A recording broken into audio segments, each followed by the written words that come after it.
नमस्ते। मेरी आज की कहानी का विषय है संतोष, क्योंकि संतोष सबसे बड़ा सुख है। तो एक राजा था और उसके बाल काटने के लिए हर रविवार को एक नाई आता था और वो नाई हमेशा खुश रहता था, कभी किसी बात की चिंता उसे नहीं रहती थी। और इस बात को देखकर राजा को बहुत ही गुस्सा आता था कि मैं कभी खुश नहीं रहता, जबकि मेरे पास सब कुछ है और इस नाई के पास तो कुछ भी नहीं है। मैं सिर्फ इसको बाल काटने के 1 रुपए देता हूँ और उस 1 रुपए को पाकर वो इतना खुश रहता है। तो फिर अपने सैनिक से राजा ने बोला कि पता लगाओ कि ये क्यों खुश रहता है। तो फिर सैनिक ने बोला कि आप क्या चाहते हैं।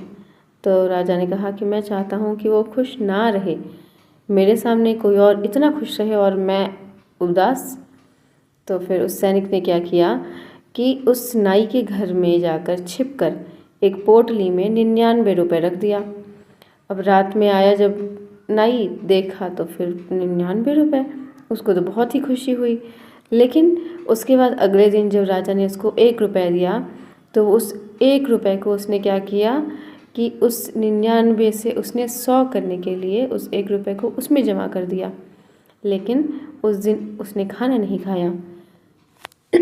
वैसे ही उसने 3-4 दिन किया, क्योंकि उसके मन में क्या आ गया था, संतोष खत्म हो गया था और उसके मन में लालच आ गया था।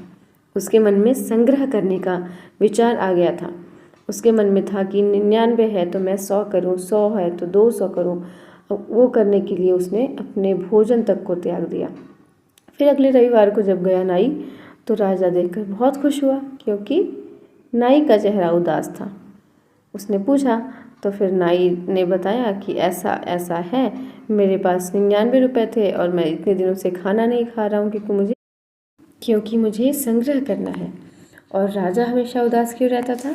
क्योंकि वो भी इसी कार्य में लगा रहता था।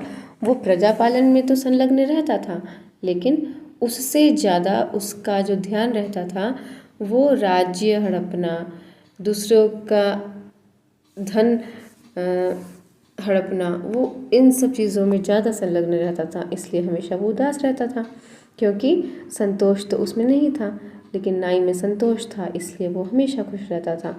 तो इसलिए आप भी इस कहानी से सीख लीजिए और हमेशा संतोष का पालन करिए।